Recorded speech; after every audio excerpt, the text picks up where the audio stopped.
Oh, that felt good on the knuckles. Welcome again, ladies and gentlemen, to the Charter Commission of the year 2022. We're not celebrating anything today except, well, unless you're getting ready for St. Patrick's Day. I already have had my roast beef, my corned beef. Welcome again. Yeah, I think you have the agenda, and the agenda is rather short, but one item is extremely long, and that's the work session. And we're going to be led tonight by the inimitable Bill Ardinger, who has the last word on the colorful copies and the gray and white and black copies, and he's going to walk us through things and ask us questions and give us information. So there's the opening for the night. The first thing is, I look to the public for any comment, and would you like to introduce Patrick? Sure. Stand up. For everybody here, Yeah. this is the school district clerk, Patrick Taylor. Lives in Concord, 3 unbelievable children, lovely family, right across the street. We're so lucky to have him as a neighbor. Welcome, welcome. We'll see more of you. Thank you. He worked with me for several years, and I have a dissenting vote. We could ask him about how the PUC, the Public Utilities Commission, is going, but it would be. He's like the way I'm thought of in Concord. I'm Hansi's husband, he's Julie's husband. That is true. That is very true. I think I suffer the same problem. My much better half. Oh, yeah. We're getting everybody. Nancy Kane cannot be with us again tonight. She's fine, she's well, and that's not the problem. She doesn't have COVID that I know of, but she has a family commitment, and she'll be rejoining us next week. And I think that also next week, Jim has said that he will be back. And so we ought to have a full hoedown next week with everybody back, full house, and hopefully beginning to get really close to finishing up so that the items that we are talking about and passing or discarding will be the ones that hold out for the preliminary report. So at this point, I'm going to bypass public comment, and I would await a motion to approve the minutes. So moved. It's been moved by Bill and seconded by Clint. And are there any comments about the minutes? Any additions, errors, or subtractions, things you want to focus on more? Holly very carefully captured the votes of last time. I think there were 2 distinctive ones, and we hope to add some more tonight. If there is no correction at all, no comment, then I'll call for a vote. Those who wish to approve those minutes will say aye, please. Aye. Are there any nays? There are none. Are there any abstentions? Yes, I'd like to abstain because I missed Oh, it. really? Yes, I was Well, absent. Mr. Ottinger is, because he wasn't here. However, he's back, and guess what? I'm not even going to give you a glowing introduction because we all know who you are and we'll welcome you back. Cass's husband. Yes, Cass's husband. That's exactly right. Well, thank you, and I'm sorry again, folks, to have missed last week. The document that you looked at, that Jim brought, I had an opportunity to work with Jim to try and summarize for him some of our discussions as a commission on key issues that I felt I'd heard the commission say this would be one that we'd like to see in writing. All mistakes in the document or miswordings are my fault. It's based on trying to present something in a document form that allows us to see it on paper, discuss it in more detail, and move closer to a preliminary report. Jim came last week before you to speak in particular about one item, which was what I called the Tracy Lesser item, which is to try and eliminate all of the lack of clear provisions at the end. And you all talked about that a little bit. What I think I talked to Betty about and Jim about was the rest of the document, which had this color issue, that again is my fault, Eric, the coding, would be something to quickly walk through and point to each proposal for the purpose of creating a discussion environment on actual language in the charter, because that's what you really need to move ahead.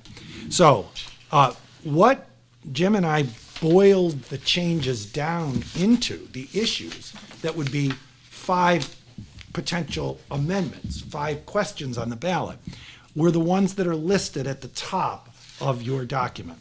1 is remove obsolete provisions. 2 is clarify election residency and campaign reporting rules. Jim's idea was to bundle together those 2 issues into a single question that is about elections. The 3rd issue is authorize the board to set board compensation. We've talked about that. The 4th issue was to appoint the treasurer and the clerk. The school board be authorized to appoint the clerk and treasurer, as opposed to the current charter, which is to elect and I have an update for the group when we get there. Finally, the last issue, the 5th issue, is to update and clarify the amendment procedures. That's what Jim talked about, taking all that stuff, delete it, and refer to the statute. So, starting in section 1 of whichever version you're looking at, in section 1, the first change is related to the clarify election residency issue. Phil, can I ask a Yes, question? please. Because we went through all of this. You already. did already, very good. So I just I want don't to. think we need to go. Okay, good. Has this changed at all? I guess that's the No, question. it was not changed. Same thing. I wasn't sure. When I talked to Jim, he was going to focus on just the last one. We went Yeah, through I think there everything. was only one issue that we really wanted to Take, discuss. we're And good. that is, there's a procedure, what we were, I don't want to speak for others, so Do- they'll weigh in on it, but I think the issue was, the current charter has a process by which the school board can effectively begin a charter amendment process by essentially calling for a charter commission, which then gets submitted to the voters. And the 49, what we were confused about whether the 49B process, whether you intended to eliminate that by simply incorporating 49B into this document. So Jim said he was going to go back, look more closely at that, and map out what our current procedure was versus 49B, and see if there were, if we offered more than 49B, and if so, do we want to insert that back in? I think 49B allows the school board That's what I thought. to looking do at it, but let's let Jim follow I had up. intended to go back and look at 49B My this fault. weekend, and I had other work to do, so. Yeah. But I also will, let's see, 49, if that's true, I think it resolves a lot of our problems, but. yeah, I think it does, because the old law did. The old 49B allowed that, and in the revisions to the statute, I don't think anyone removed that power. So an initiation by the school board should be the same. We should confirm it. Yeah, May I interject? I had an email back from Jim, and he can come next week. This is a very busy time for him because it's all the school board Yeah. meetings and the town meetings and so forth. He has enlisted the aid of a lady named Mrs. Gilmore, do I have that right? Fillmore. Okay, all right, who has long time standing in this sort of issue. And so when he comes back and joins us next week, I think we'll probably have, pretty quick accord on it, because he will have answered the questions that we all had. I felt like the other night I went away with more questions than I brought with me, and I was a little frustrated by it. But next week, I think that, when we have full house, Nancy's here, Bill's here, and Jim's here, that we'll be able to take care of that. But go ahead and question. I just want to tell you that there is relief coming. Let me just say, I've got 49B in this book that I carry around. The municipal officers may determine that a revision of the municipal charter is necessary, and by order, submit the question of establishment of a commission to revise the charter to the voters, same manner as provided for a charter commission establishment. So they can't put the question on the ballot themselves, the school board, but they can create a question, do you want a charter commission to amend it? So you put that on the ballot first, and then a Yeah. charter commission gets formed. Exactly. But that raises a question, Bill, of how you read that, of something that we've discussed a number of times, which is 49, I think this is right, 49B primarily addresses municipal entities. Yes. And we think that 49B applies to this school district as a separate entity, but the language isn't crystal clear, which may be the reason that in the last charter commission, instead of simply adopting 49B, you set out the whole process, which essentially mirrored 49B. And I think, if there were any question about it, we could still do that and say, recognizing that the language in 49B refers to municipalities and we're a school district, we adopt all, and wherever it says, figure out how to do it, wherever there says municipality, we're gonna substitute school district. So, I think you're absolutely right. I think that the position should be clear that the legislature, where they created the authority for us to have the charter commission 10 years ago, was in RSA 49B. Which is what we're gonna be discussing with respect to the clerk. And Exactly. So, well, thank you for that. But how would you like to proceed in terms of going through this and addressing languages? Well, I think we pretty much did that last week. Okay. And with one exception, and that is that at the end of the meeting, so again, I don't want to speak for other members, so they may feel there are other issues that we need to address, but at the end of the meeting, Lyndon spoke, and Lyndon was quite emphatic about the fact that she disagreed with our decision at the previous meeting on what we'll call zone voting districts, or whatever magic language is there, I forgot, but school voting zone, that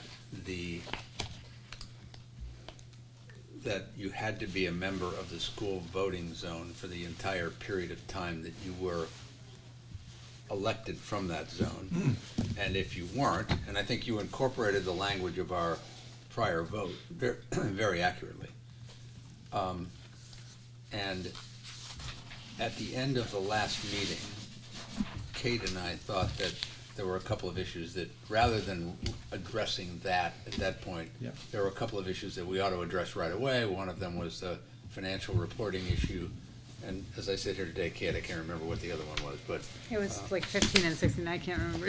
It was the financial disclosure issue and maybe the The stipend, compensation. compensation. So what I proposed at the time is, rather than discussing it at that meeting, why don't we come back to this meeting and see if members of this charter commission are interested in revisiting that issue. And I think that's where we left it. And Betty, I think Yeah, well, your impression was that you were interested in I was gonna do it the legal way, by voting on the prevailing side to any vote. I was gonna call for reconsideration of the qualifications, and especially around the issue of having the school board declare any candidate who came in and was successful by zone ward voting that seat would be declared empty. And I began to think about the logic of that. We worked so hard to make sure that we continued to have 2 different years out of every 3 be a zone voting, and to encourage and make possible the opportunity for, I'll use the word marginalized groups without, all I'm meaning is ones that may have lesser power or a lesser feeling of an involvement. It seems to me so crazy to encourage people to run, and then if by chance they have to move, maybe they have to move across the river because their mother-in-law lives over there and she needs to have somebody in the house. I mean, I can think of 1,000 reasons why people, and why we would strip them of the expert encouragement that they've had as a member. I'm saying, fine, let them stay and represent, stay as a person who was voted into that ward zone. And if they choose to run for re-election, then it's clear that the wards that we have mean, then if it's at all at large year, the person has to run at large, which is no problem, they can live anywhere. And if it's the second of the three zone ward voting, then fine, the person would have to run from that. And I actually wrote out 3 questions that may help to. So Betty, before you get into your conversation, it Yeah. sounds like you want to reopen the issue. Yeah, I don't know whether if you make a motion to do that, does someone else who is on the prevailing side need to second that motion? Or how do you? I looked it up in Robert's rules and didn't say that. It didn't So- say it didn't say a thing about the second. So So at some point, you got to vote. I think the commission has to vote to reopen the issue, don't they?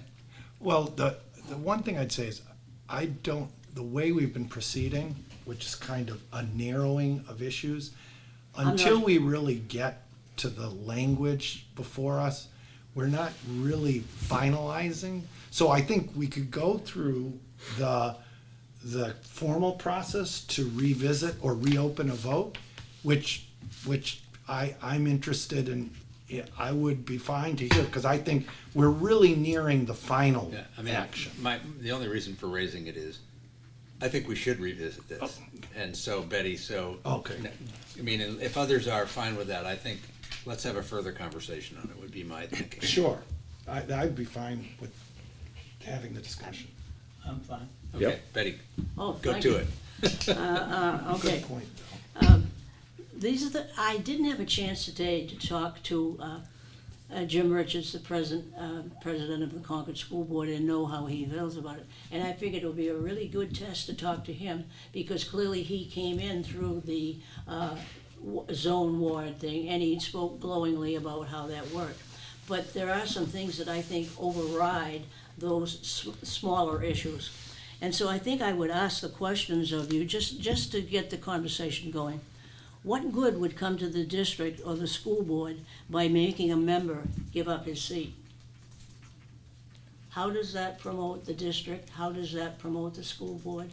How does that bring glory to their actions?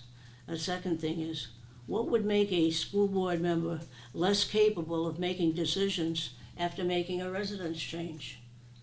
It's not like they had a stroke and are debilitated or anything. There are no reasons why the person couldn't still make good choices. And then finally, have you ever known of a school board decision that had anything to do with the word ward in it? W-A-R-D. I have never, in 15 years on the Concord School Board, been asked to make a decision that had anything to do with the word ward. There's nothing wardy about the Concord School Board. We are not a municipality. We need to understand that what happens in city council is different from here. And I would ask you the question, and Tom, I'm gonna pick on you. If you were a person who wanted information about a school board issue, would you hesitate to call someone who had been elected by the zone ward voting across the river in wards 8, 9, or 10? Well, no, not at all. I would certainly look at anyone that I'm comfortable speaking with, and that could be Exactly. any of the 9 members on the board. Well, But no, the answer to the question is no. thank you. Well, you know, this sounds crazy. It sounds like I'm talking to my great-grandchildren instead of adults. And I'm sorry. We're not to lose that this. young, Betty. No, I know. Some of them are still young. Even I'm older than your daughter, I think, you know. But the issue is, the oath that the folks take their very first day when they take office in school board. It is a pretty generic type thing, you know, you'll swear to defend the Constitution, do this and that and the other. In fact, I've got two different versions of it, one they're gonna start using that's only a little bit different, and it comes from the Concord School Board. But the way I looked at it is this, it's almost so, as soon as you finish raising your hand and having the oath, put your hand down, and then a little fairy comes along and puts some dust on your head. And you know what the dust says?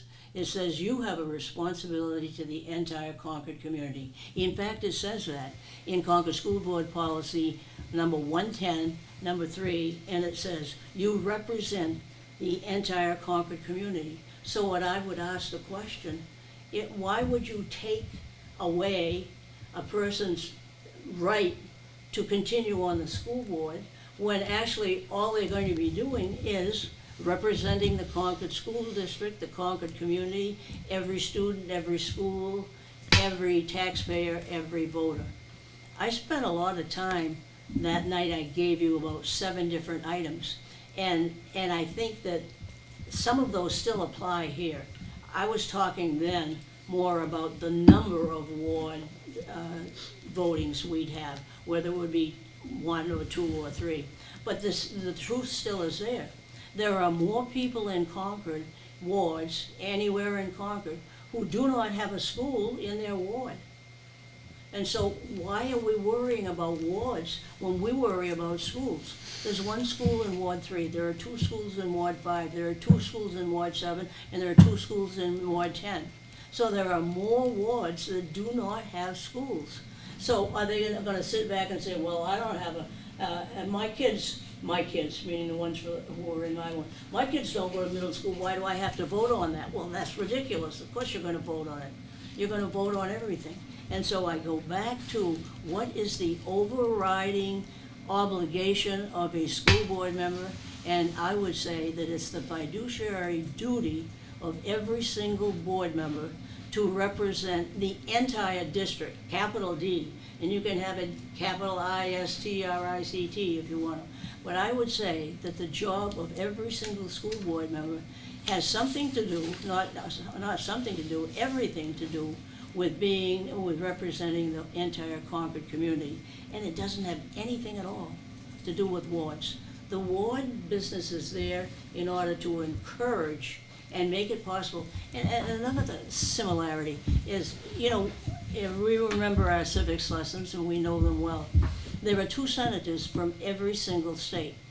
Now, the state of California has a far different situation as far as population as, say, from Wyoming or Montana or Rhode Island. And yet, our original people said we need to have people from all over the country. And so I think that's what we're doing when we do ward zoning. We want to have people from all over Concord. But once they get in, they might as well be at large, because technically everybody is at large. That's my pitch.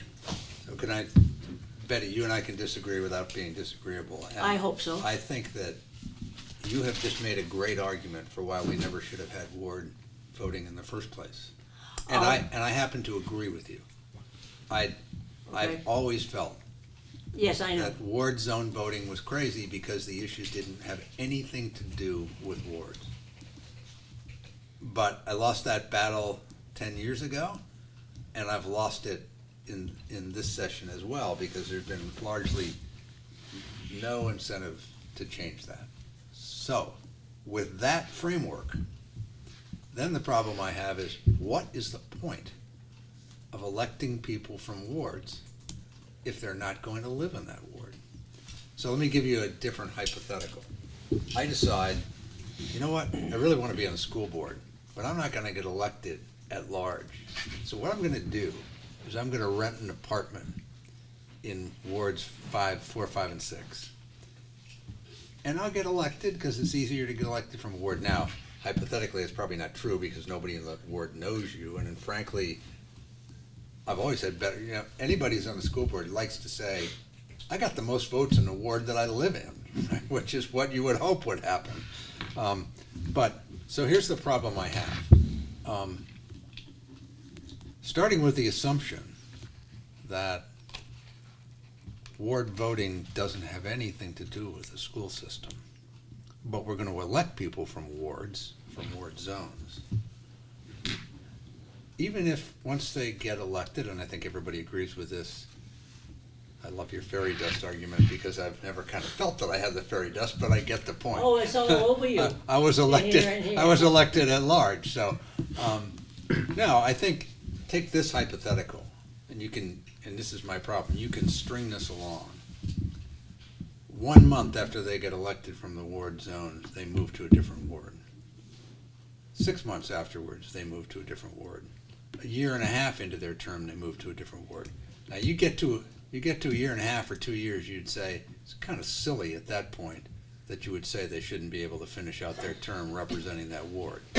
But in the first 30 days, you might feel very differently. They haven't acquired any expertise, they haven't, so I don't know what the right, that's, I think what we were struggling with is, how do you balance those interests? I actually think a good way to do it would be to let the school board make the decision, which is largely sort of the way they do it now, because nobody says that if you move out of the district, that the school board should go to the person who got the next highest number of votes and ask them to serve, but that's generally been the practice.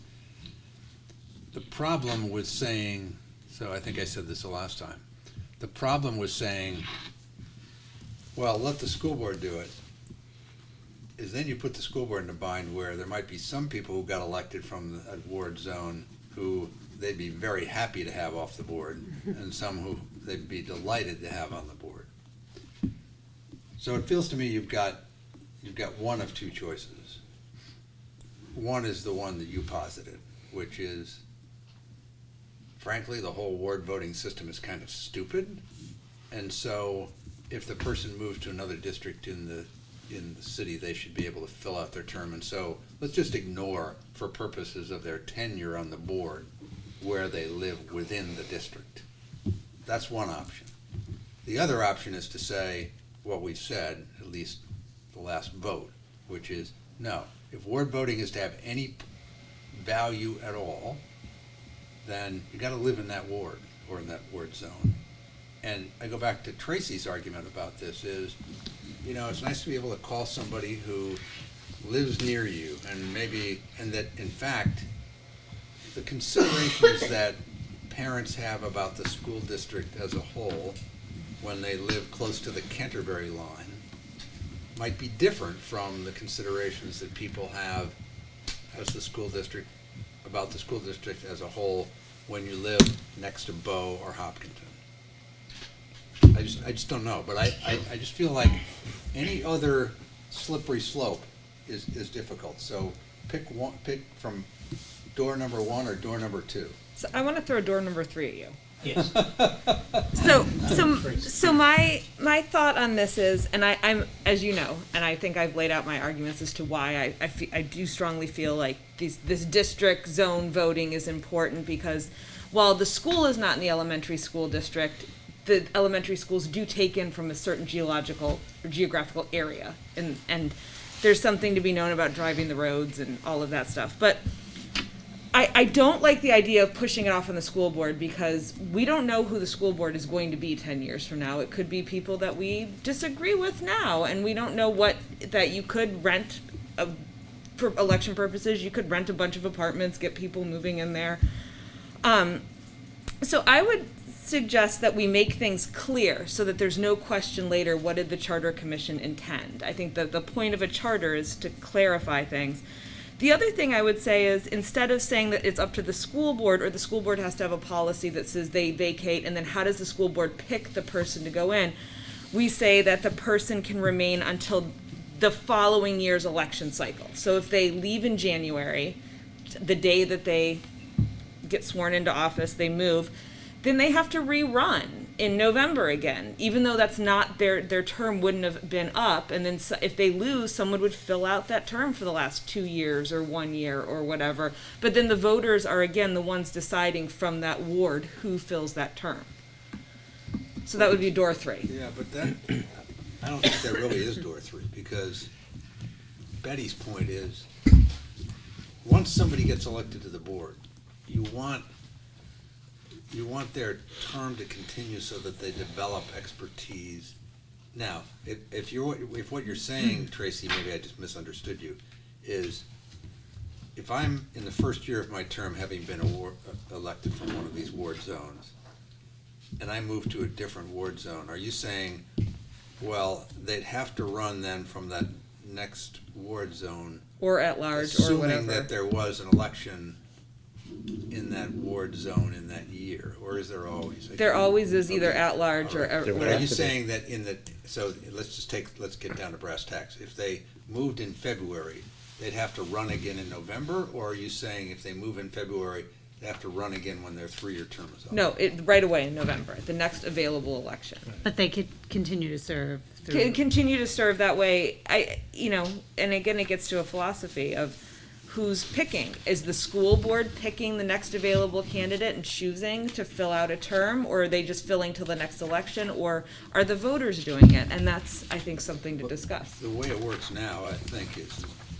and Clint, you have more experience with this, is if somebody moves out of the district, the school board only picks their successor or the new, for that spot until the next election. Right. And then you run for the completion of that term. Right, so that's what I would be Yeah. proposing, is instead of getting an interim person in for 3 months and then having an election again, you let that person stay as the interim until the next election. I think how it runs now is very efficient, but as far as this question, I'd say that the question before the voter should be, should the person running for a ward who moves, or no, should live in that ward, period. Now, if they move out of the ward, the school board has a procedure that they follow that works very well. And I can tell you that on 2 occasions, I appointed Patrick. Remember Patrick? Me calling you and saying, Patrick ran, he was a good candidate. So as the president, I looked and saw, I didn't say particular from that ward, because if there was nobody in that ward, you didn't want to go fishing for someone.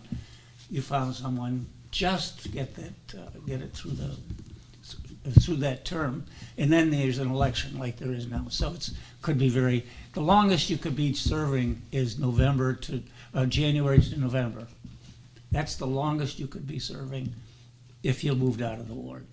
Or really, Clint, until the next, not just in November, it's until the January after that November That's election. No, I think they swear in the person, because We've done that. Pam We got have. Yes. sworn in She right, got right in right after November. the election, the We've next done day. that. There she was a sworn in. big discussion about Yeah. that last time, whether the person takes place as soon as the vote is confirmed, or whether they wait till January with the rest of the class that just got elected.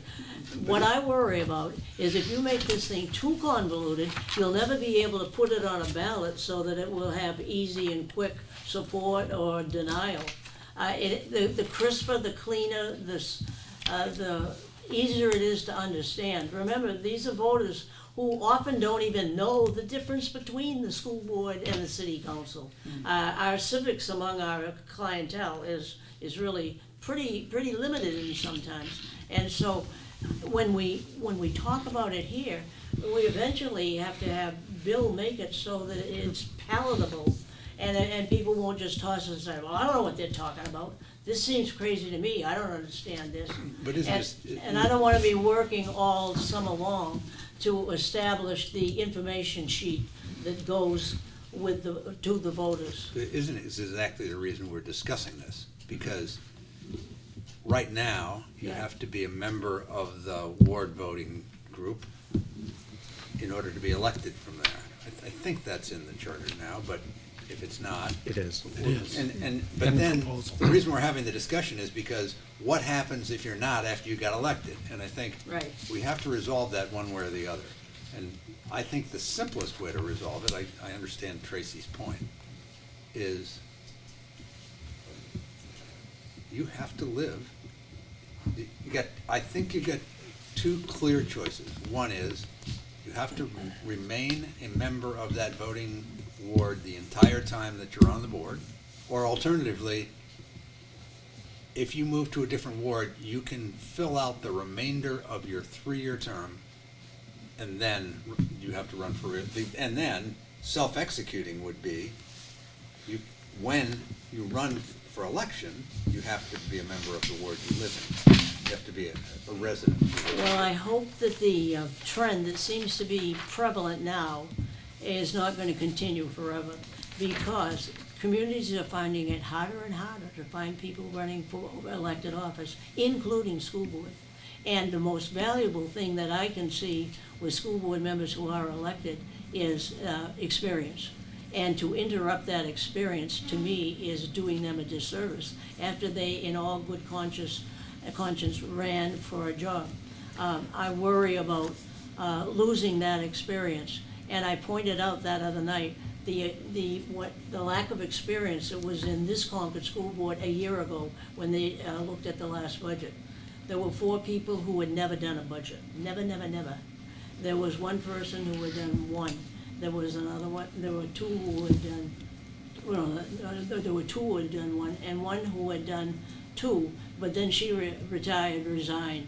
And so we only had 2 people out of 9 who had done more budgets. And what is more important than the budget, and they get hit with it practically the day they walk through the door and take the oath and get the fairy dust on them. I don't remember though, Betty, have we actually looked at, in the past 10 years, how many people Oh, I on gave a you ward- data well, on no, that. just let me finish. On a ward voting basis, Okay. how many people have moved out of their ward and therefore created this issue? None of them had moved out, but of the 12 people who had completed their terms and been elected from the zone ward situation, 7 of them no longer served. That's a different issue, I think. No, I know, but, and I can't, actually, how many people have we had move out of the wards in the last 10 years? Would it be 3? You know, I can't remember. You have Patrick twice and me once. I mean, fill-ins, we were fill-ins. Fill-ins, yeah. Yeah, we were fill-ins. Bill, if we don't put any question on the ballot about this, the school board, the person has to live in the ward. To Period. run. To run. To run, yeah. Yep. But at the very beginning, the one thing what we found is the use of district in both places is very confusing, Okay, including potentially someone saying, I am a resident of the city of Concord, but I'm running in that zone because I'm a resident of the district or a voter in the district. So I think you kind of have to clear that district and zone issue up, you've got to make a question. But what's good is once you start clearing it up, you find that there's vagueness elsewhere. And you know, I think this is a great discussion of the possible, in the city charter, the Concord City Charter, if there's a vacancy in a ward seat, that is filled at a special election. So to Tracy's concern, if I hear it right, it's kind of like, well, who picks the new person? Is it an appointment by the school board, or is it the voters spoke once and the voters shall speak again? I mean, it's great when But you have quicker. a school board that you really believe ideologically, but the trouble is you could get a school board that, you know, doesn't represent the interests of the majority of the people in the town, and that is happening in this country. And so therefore, is it better for the voters to decide versus the school board to pick a replacement? Well, you're only getting a replacement to the next Right, November. it's at Right. most So- Yeah, at the most. So you could. 11 months. Which is a special election. Yeah. Which is like, No, well, it's a special well, it's, election. but There's it's, always a school board because- election every year. Yeah. like, for example, let's assume you had a person who'd been elected from Zone A. And they have 3 years on their term. And the next election coming up, the following year, is all at-large candidates. And so you get every one of those at-large candidates that you've got on the board, their term concludes at the next election. So those 3 spots are up for election. If I heard Tracy right, there would be a fourth spot, which would be that a term would be cut short. And then now the election is a special to fill the remaining of that 3-year term. Yeah. That's what But there's no extra money Which is what they expended. currently do, because I Right. think, Jim told us that's required by law. You can't have a holdover beyond Right. the next election, is what he Yes. was telling us at the last meeting. So even if we wanted to, which I don't think the will is there to keep No. somebody on for the full 3 years, if we believe that they need to be a resident, he said you'd have to have an election the Well, next. that- So this is in fact, we've gone to sale of the century, it's 3 boxes, it seems like, that, because the box that's in this draft is the one that I think we had talked about before, which is allow the board to fill the vacancy. No, I don't think so. No. It doesn't even say that. It just says it's The option that vacant. is in this now is you live in the ward, the zone for the entire time. If not, then there's, Just so, in this language, if you look at, section 5, and you go to the last sentence, which starts whenever. The new language that, again, blame me if it misstated. Says whenever an at-large board member ceases to be a resident, or a school voting member ceases to be domiciled, the board shall declare the office of such person vacant and shall appoint a qualified person to serve the remainder of the term until the next election. So what this on the page is an immediate vacancy upon the cessation of qualified you voters. move out of your ward, there's a vacancy. And is that what you're saying that Jim said we had to do? No, he did not Okay. say we had to do that. What he said was if you have if you appoint somebody or put somebody in or hold them over, that you can't hold them over for the remainder of their term. You can only hold them over until the next election. So I guess the question, Kate, then is, Bill, the way you'd fix that is you would say, whenever an at-large member ceases to be a resident of the district. And then you'd have to say something different about when a school board zone member ceases to be domiciled in the ward. But my understanding of the vote we took 2 weeks ago was exactly this Yes, one. yes. And Yeah, I- that's what Yeah. I thought, so And good. I think what Kate may be saying, but Kate, I'm not gonna speak for you, is what Jim Shaughnessy was saying is you couldn't have a situation in which something becomes vacant and it continues and you appoint that person for the remainder More of, say, a than- 3-year yes. term, as opposed to just the next election. Right, would only be like a 10-month or 8-month, whatever, to the next election. And I agree and stand by the vote we took, and Betty, I hear what you're saying and I respect what you're saying. And you're also, I think, in that assuming you've got a great school board member. And I think, Bill mentioned it, and I do have the concern that you could have nefarious, sort of forum shopping, right? Where if somebody wants to take over the Concord School Board, they just need to rent apartments in certain places for I a short period argued of that time. when we were Yeah. talking about keeping But I think- two rounds, because 2 rounds in consecutive years are 6 people. 6 people from the Oath Keepers or something can show up here, or somebody moves in from other places. So that's the worry I have, but I don't see how this fixes it. Well, I think if they just chose to the open seat this time is the easiest seat to win, let's say, that the assumption is a zone seat. I'll just rent an apartment in that zone, get myself elected, and then move across, or go back to my house. Well, We're all making, we all go to extremes with the hypotheticals, but Let me that's, be even more blunt, and I'm really good at this, I've had a lot of practice. I have had an awful lot of practice. It's, the worry is when you have 2 rounds of ward voting, and we're trying to encourage people to keep the board strong and keep it viable and keep it representative, to all of a sudden put unnecessary fences for them to climb over. Because it's clear to me that the school board policy that says you represent the entire Concord community trumps, it's the ace of trumps. It trumps any other kind of qualification we're talking about.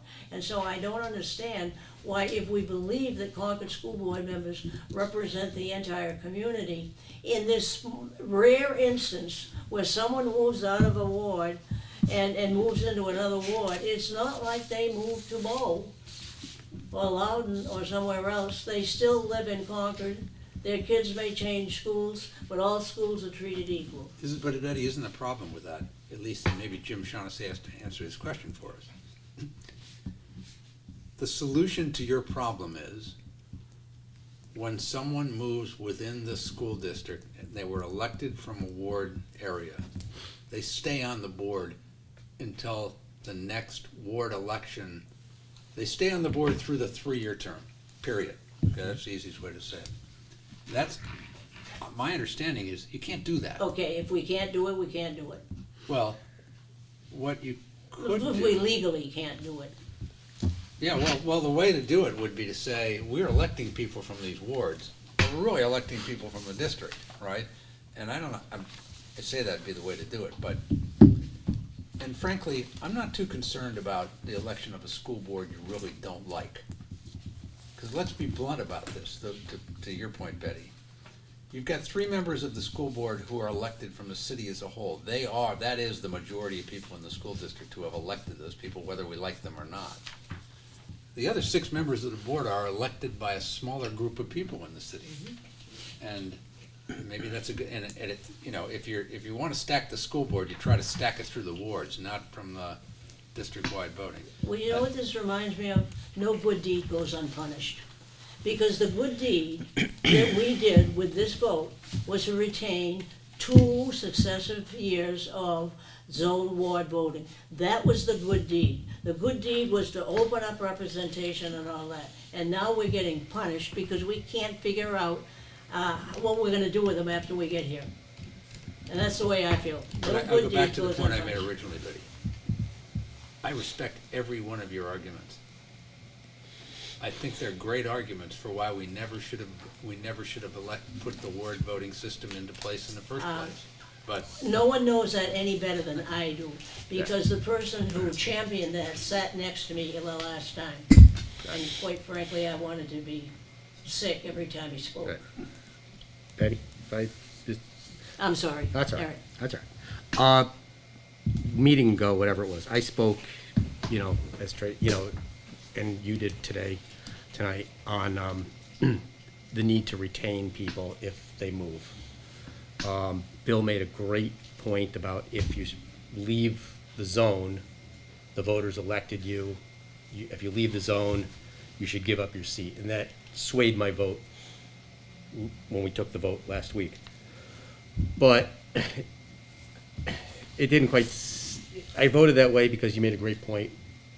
But to revisit this, I think if we break this down, we can't carry over to 3 years. But we basically, if we substitute that person, we have the ability to change it within the charter. So when this goes to the voters, if it goes that far, that would be one of the changes that they'd make. They would accept the fact that, yes, you got elected from the zone, but we have the ability to change the charter itself to say, yes, you got elected from the zone, but if you move, you stay until a special election rather than the school board appointing in that next November. Your comment about apartment renting and all that is the legal, I'm not a lawyer, but, domicile implies that you have your insurance, your everything, your life is at that apartment. If you're gonna go to that much trouble, very few people, I don't think anybody will, but it's not just simply putting your name on a lease. It's changing your everything. So, Eric, are you saying and I guess I'm not sure what you're arguing for. Are you saying that you basically would adopt Tracy's point, which is if you move out of the ward, you gotta run again, and that position gets appointed by the board and then is filled in the next election, or it remains vacant? You until- remain in your seat until everybody's going like, oh, what if you're a month in? And everybody's talking about like, it's a newbie that's a month in. What if you're a 10-year veteran who's a month in on your next term and you gotta move? Now you've just lost someone with 10 years service to the board, and you're treating them like they're, again, a newbie, a novice. And that's a crime. That should not happen. Yes, to answer what you just said is, yeah, just substitute, you change it within the charter to say, okay, you move out of the zone, you've lost your job, maybe it's 11 more months, and then you just stick in a special election. I agree with that. I think everybody agrees with that. The But- question is, are you suggesting, so take your perfect example, your hypothetical. Got the 10-year veteran, Yeah. they're a month into their next term, they move to a different ward cluster. Do they stay in that seat for the next 3 years? No. Or until November of that year? Till November. Well, I think that's what's in now. I don't, What's- no, it's what's vacant. now is that, I think that's what Tracy was suggesting. I don't Yeah, know. I think what's in No, now is no. they have to leave the day they move, They leave and the day someone they gets move. appointed. This Well, is that's marked not- up. This is marked Yeah. up. The current thing is. what happens in Yeah. the school board right now, when a person leaves their seat, you find if they're ward and move to a different ward, they maintain that seat on the board until the next election. But you could do that. You could say. Well, that's exactly what it, Yeah. and if someone moves out of the city, then the policy that the school board uses is very clear. You're gone. You can appoint someone, the school board president appoints someone, the rest of the school board have to approve it, and then that person fills to the next election. That's how it, So, just for the sake of trying to say this so that we can talk about it, Tracy and Eric are gonna correct me on this if I'm wrong. I forgot what I said already. We could amend this to say, look at the specific language, so see if I can draft it on the fly. Whenever an at-large board member ceases to be a resident of the district, the board shall declare the office of such person vacant and shall appoint a qualified person to serve the remainder of the term until the next election. That language stays the same. Now you add another sentence. Whenever a school voting zone member ceases to be domiciled in the school voting zone, the school voting zone member will remain on the board until the next election. So then it would say, and then the voters would vote for a qualified person, which to fill the remainder of the Yes. term. that's what happens. My only disagreement with your principle, Eric, is that doesn't solve your problem, right? If you got the 10-year veteran, Yeah. who now moves out, whether it's in January or whether it's in October, they're still off the board, although they could choose, and frankly, they probably would win. An experienced board member could say, all right, I moved from A to B. I moved in October. I couldn't do it in October because you gotta sign up in September. Move in August.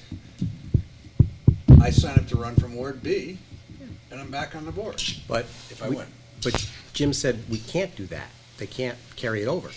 No, he didn't No. say that. He No, he said you didn't. you can't let them serve the remainder Right, of that's their what term. I'm just trying to say. Poorly. Yeah. Tom, you've Well, been waiting.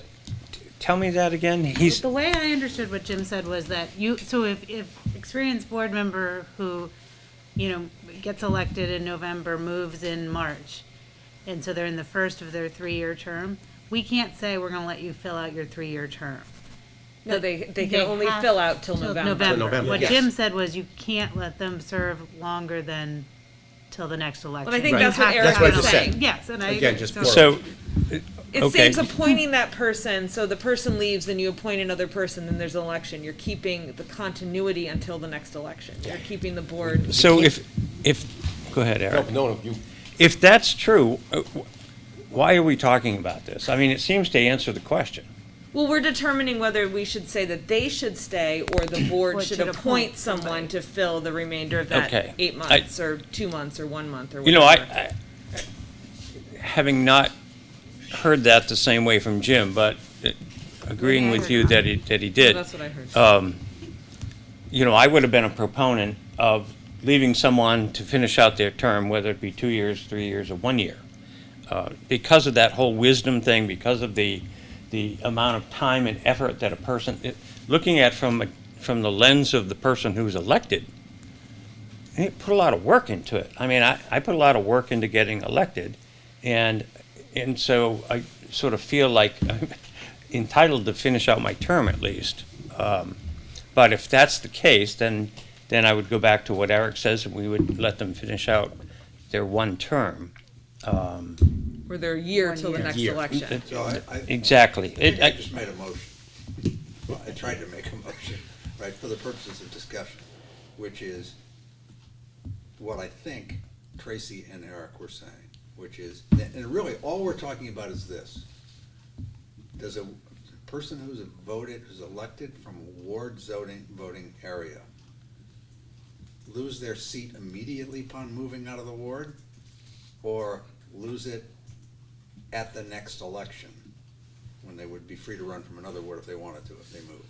In other words, right now, what it says is, if you move, it's vacant, school You're board. gone. And they would have an opportunity, because either the next election is going to be another district election that they could run in their new district, or it's going to be an at-large election where they could then run at-large. All they have to do is choose to run. Right. Yeah, Yeah. right. I mean, Now, So what they I- don't have to wait for the here's where I appropriate think election. we might have misunderstood Jim, and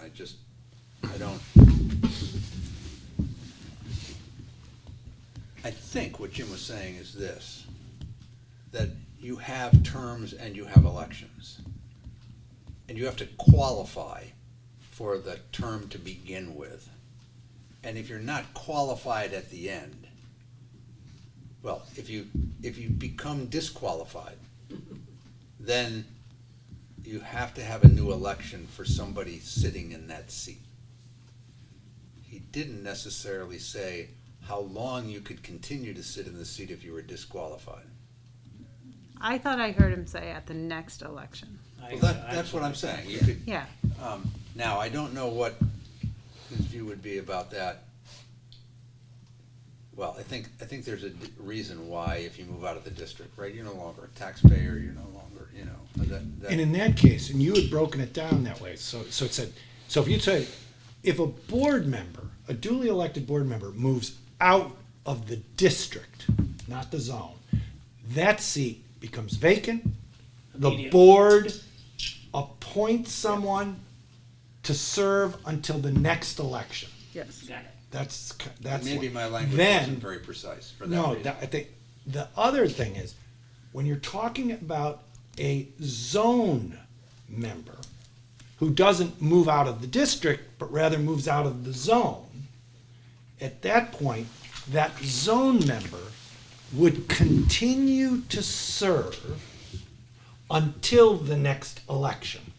And at that point, if that zone member would be concluded, even if their term was truncated, and they would have to run again. So there would be on the next ballot 4 slots. Yes. Yes. The 3 that were Yep. expiring And the- normally, unless the person was one of those Which slots. we've the seen put- happen recently Exactly. many Proof of the times. pudding on that Nancy is did Mr. that. She Croto ran and for I. one. Yeah. Right? Because we both ran as the 4th candidate when a term, so what happened was, at the end of 2008, I got elected off the board. There was a 1-year opening. I ran to fill that 1-year opening. Tom did too.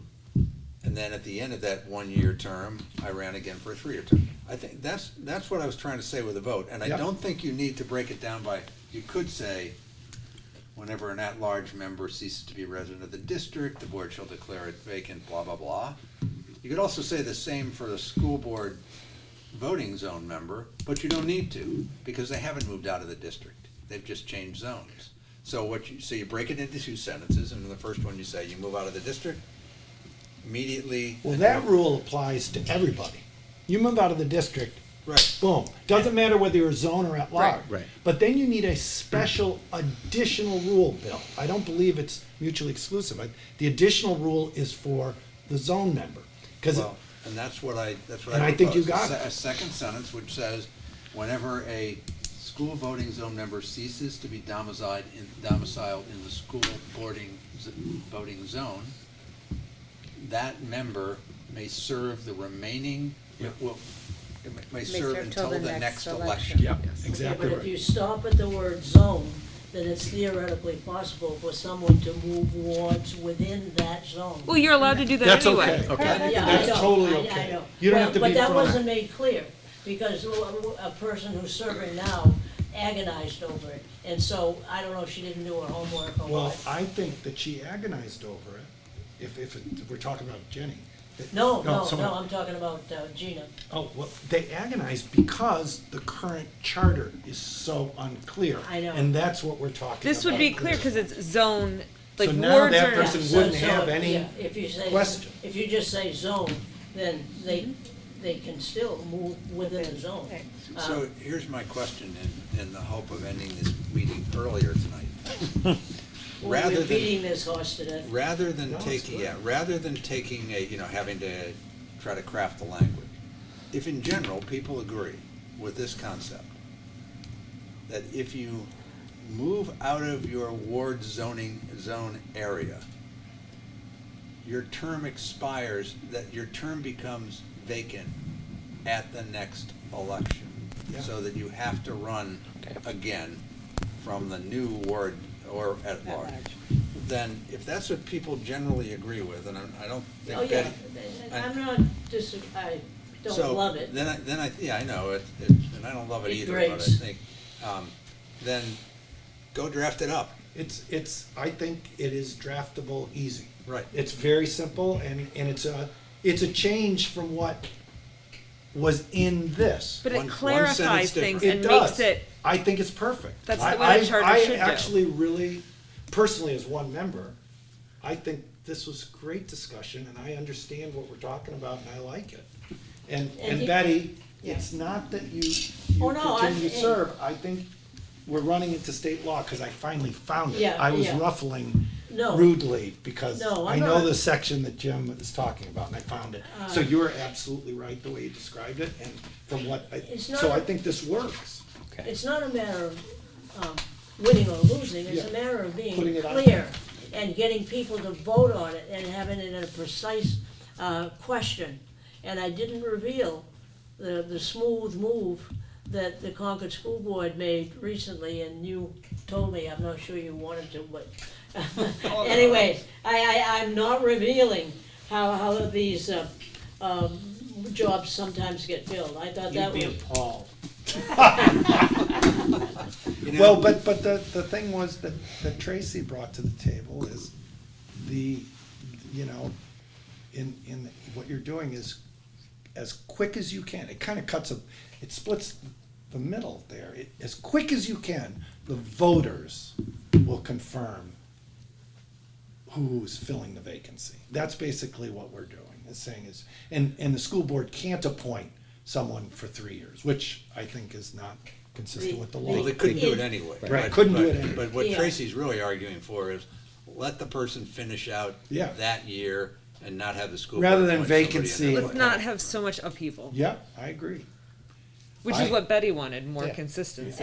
Exactly, I'm looking for longevity, I'm looking to attract good school board members, and that's why I went along with that, because I, like Bill, have been absolutely distressed by this from the beginning, and I have to let that go, put it in the rearview mirror. No, I agree, I don't have a problem with it, I wanted people to have the right to vote on it, and I wanted the school board to continue to attract candidates and keep them, because it really requires experience.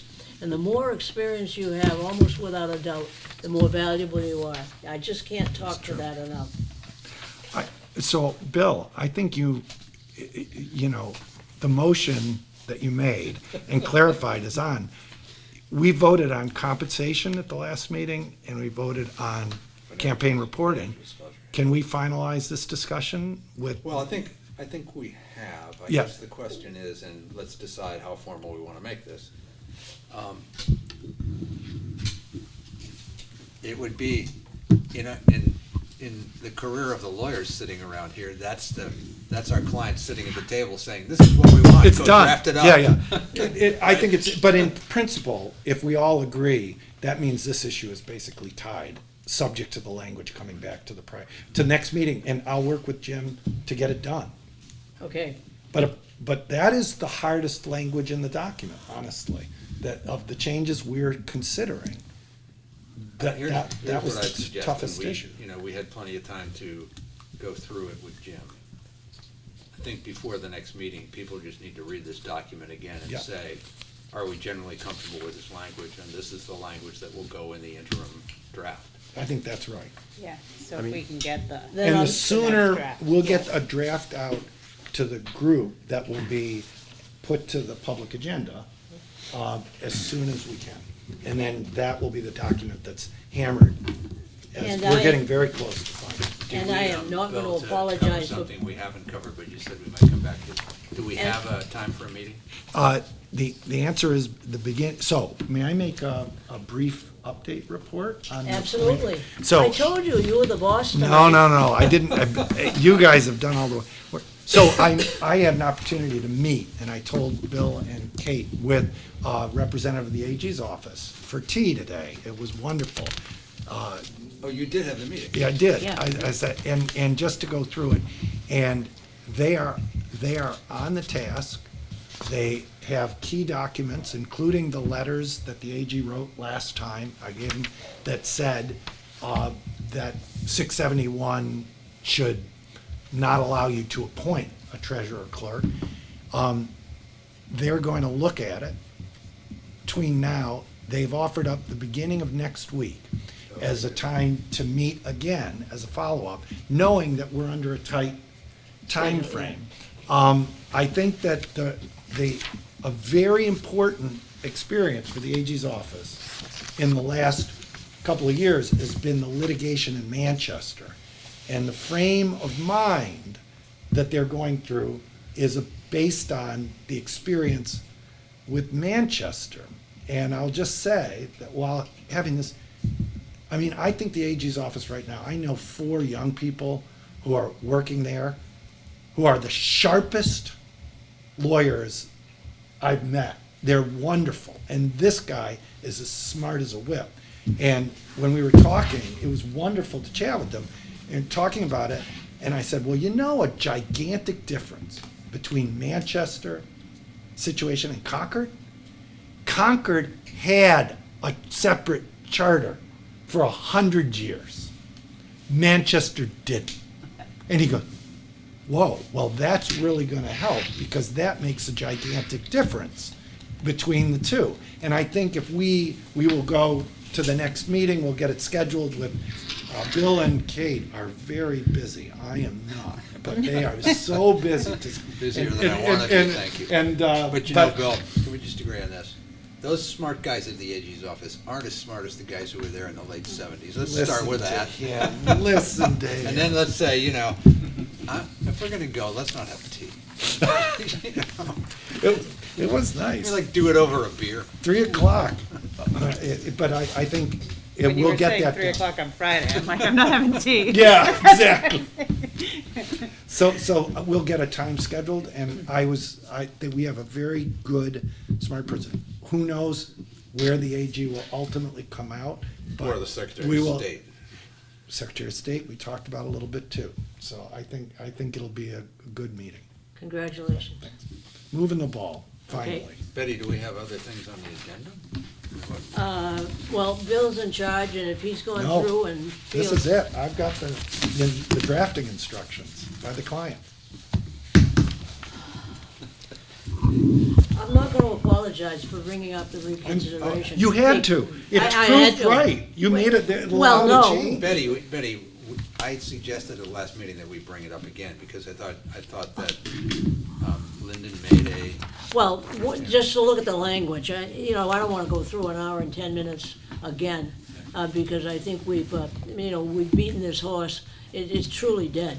But, you know, fine, we can talk about it a little bit. So, well, you're packing I up. think we're done. Well, all right, well, could you give me Move one to minute? Oh, yes, please. When the lawyers start packing their stuff up, it's Yeah, time. yeah, it's Yeah. time It means to, we're sorry. done. Yeah, well, no, I know, that's a good sign. Thank you all very much. I mean, this is not easy stuff, and I think we labored last week, or I felt like we labored. Gee, I went home and I was exhausted, like I'd done 4 sets of exercises. The issue about the unreadable quality, and it made some anxious moments yesterday afternoon. There were phone calls going back and forth between Lyndon and me and Eric's wife and all kinds of, well, I mean, you said she helped you get it squared away. And so, and we got everything squared away. So if you do want to torture yourself and check these things out, you have 2 copies, the colorful one, and you have the other black and white and gray, which Lyndon, God bless her, created for all people to be able to read.